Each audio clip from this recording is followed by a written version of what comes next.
Dear students, इस तरीके से एक सर्किट अपने को दिया हुआ है जिसके अंदर मल्टीपल रेजिस्टेंसेस लगे हुए हैं, सबकी वैल्यू सेम है। अपने को ए और सी के बीच में इक्विवेलेंट रेजिस्टेंस फाइंड करना है। अगर अपन यहाँ पे केवीएल लगाते हैं तो कैलकुलेशन बढ़ जाएगी, बहुत ज्यादा कैलकुलेशन अपने को करनी पड़ेगी। तो मैं यहाँ इसको नोडल सिस्टम से इसको सोल्व करने की कोशिश करता हूँ।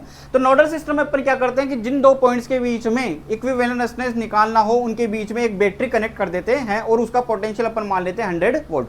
सब इसके अंदर ये बार बार पूछते हैं कि 100 वोल्ट ही क्यों लिया, तो 100 वोल्ट भी ले सकते हैं, 50 भी ले सकते हैं, V वोल्ट भी मान सकते हैं। मैं अगर यहाँ पे A और C के बीच में 100 वोल्ट कनेक्ट करता हूँ तो मैं ये मान लेता हूँ कि कंप्लीट पोटेंशियल है वो A के ऊपर आकर गिर जाता है।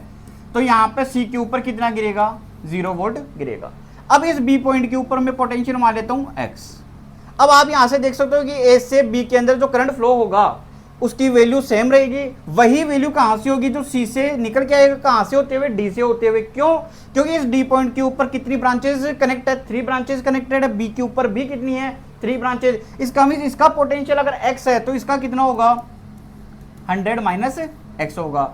अब मैं इस पॉइंट का पोटेंशियल मान लेता हूं वाई। तो ये कितनी ब्रांचेस है कनेक्टेड है, 4 ब्रांचेस, तो ये भी 4 से है, तो सिमेट्री लग रही है यहाँ पे। इसका पोटेंशियल कितना होगा, 100 माइनस वाई।